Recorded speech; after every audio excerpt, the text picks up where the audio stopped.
Tip hadn't slept well since the war started, and he didn't expect that morning to be any different.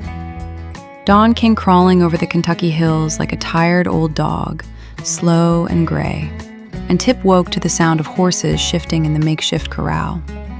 Leather creaked. Hooves thudded softly in the dirt.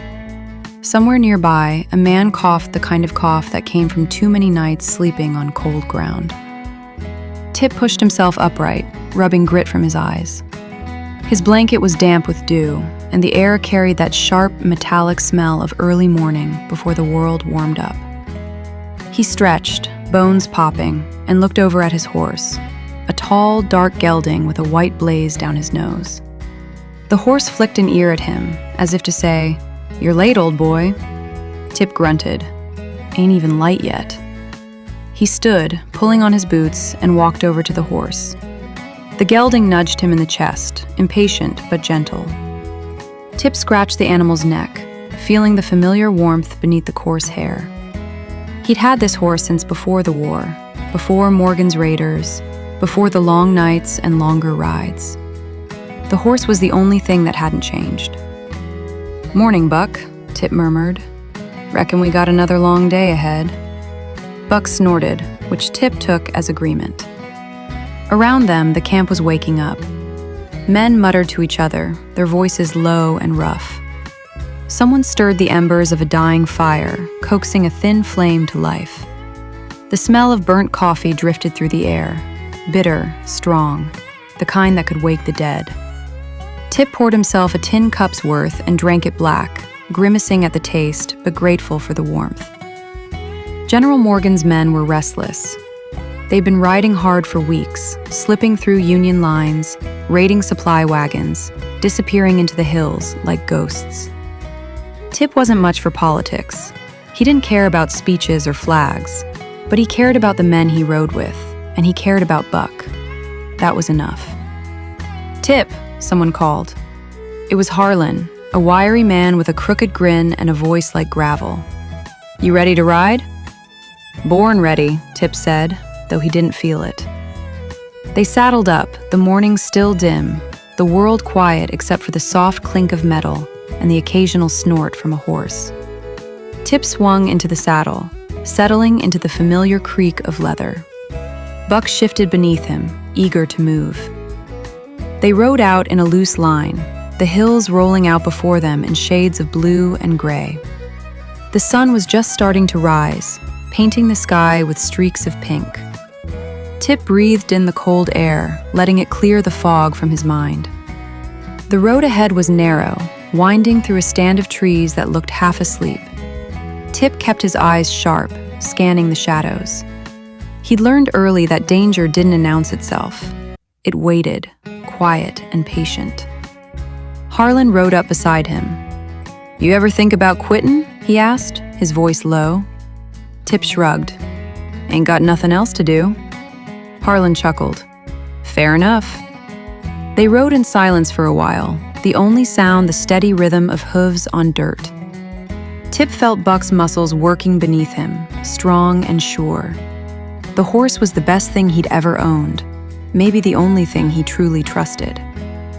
"You know," Harlan said after a moment, "one day that horse'll be the death of you." Tip snorted. "Ain't no horse alive can kill me." Harlan just shook his head. "Ain't talking about the horse, talking about you. You trust him too much." Tip didn't answer. He didn't need to. Buck had carried him through gunfire, through storms, through nights so dark he couldn't see his own hands. If trusting the horse was a flaw, it was one he'd die with. They reached a ridge overlooking a narrow valley. The morning light spilled across the land, revealing a thin trail cutting through the grass. Morgan's scouts had said the trail was clear, but Tip felt a prickle at the back of his neck, that old instinct that had kept him alive more times than he could count. "Something's off," he muttered. Harlan nodded. "Feels like the world's holding its breath." They rode down the ridge slowly, the horses picking their way through the uneven ground. Buck's ears twitched, his steps cautious. Tip tightened his grip on the reins, scanning the valley. Halfway down, Buck stumbled, It wasn't much, just a slip of the hoof on a loose stone, but Tip felt his heart lurch. He grabbed the saddle horn, steadying himself as Buck regained his footing. "You all right?" Harlan called. "Fine," Tip said, though his pulse was racing. Buck snorted, shaking his head as if embarrassed. Tip leaned forward, patting the horse's neck. "Ain't your fault," he murmured. "Ground's tricky." But the moment stuck with him. A tiny misstep, a reminder that even the strongest horse could falter, a reminder that life didn't always give warnings. They reached the valley floor without incident, but Tip couldn't shake the feeling that something had shifted, not in the world, but in himself. A crack in the certainty he'd always carried, a whisper of doubt. The day wore on. They rode hard, covered miles of rough country, crossed streams and fields and old farm roads. By evening, they made camp again, the sky turning purple as the sun dipped behind the hills.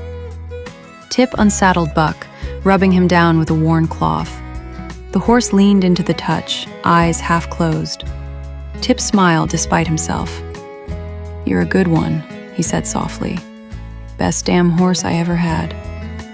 Buck flicked an ear, as if accepting the compliment.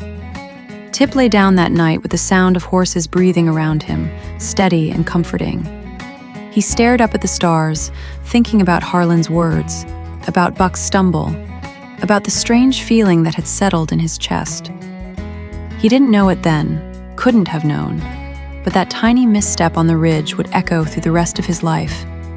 It would follow him to the farm he'd one day tried to tame. It would follow him into the barn on a cold morning years later. It would follow him into death.